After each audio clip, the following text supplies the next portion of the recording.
How do you feel great on vacation? Like really good? Easy. You go to Aruba. You'll spend your time relaxing on cool white sand beaches and floating in healing blue water. You'll immerse yourself in natural wonder and find your center on an island where things move at your speed. You won't just feel great, you'll feel relaxed, renewed, and ready for life. That's the Aruba effect. Plan your trip at aruba.com.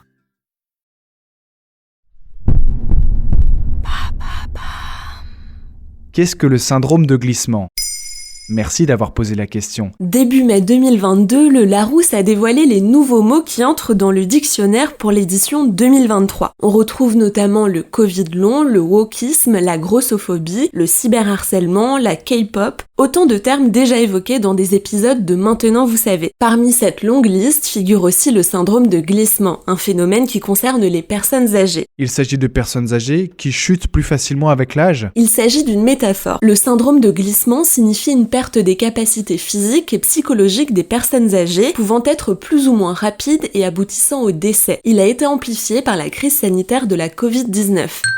Les spécialistes estiment que le syndrome concerne principalement les personnes âgées de plus de 80 ans. Quand a été inventé ce terme ? Le gériatre Jean Carrier en est à l'origine. Il l'a nommé ainsi en 1956 dans sa thèse sur le vieillissement des personnes âgées. À ce moment-là, le syndrome de glissement est décrit de cette manière. Un processus d'involution et de sénescence porté à son état le plus complet. Une décennie plus tard, sa définition est précisée. Cela implique un changement de comportement chez les personnes âgées.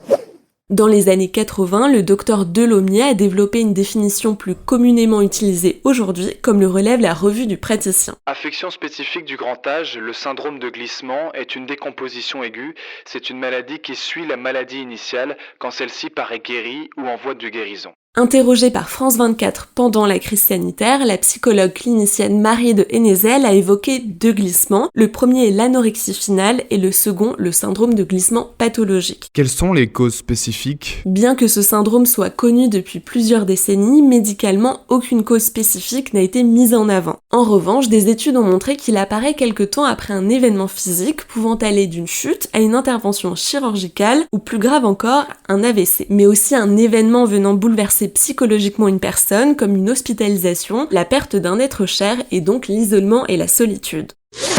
Comment remarquer qu'une personne âgée est atteinte du syndrome de glissement ? Il y a des signes psychiques et ou physiques à ne pas manquer. On peut notamment observer la clinophilie dont nous avions déjà parlé dans un épisode, c'est-à-dire le fait de vouloir tout le temps rester au lit. La dépression, une baisse de communication et le refus de se soigner. Cela peut aussi se matérialiser par le refus de se nourrir et donc l'apparition de comportements anorexiques, mais aussi l'asthénie, soit un épuisement généralisé. Chaque signe de repli sur soi-même peut alerter un proche, des alertes à ne pas minimiser puisque chez les personnes âgées, le temps de réaction est d'autant plus important. Afin d'éviter ce syndrome, il faut veiller à ne pas laisser les liens sociaux se réduire. Voilà ce qu'est le syndrome de glissement.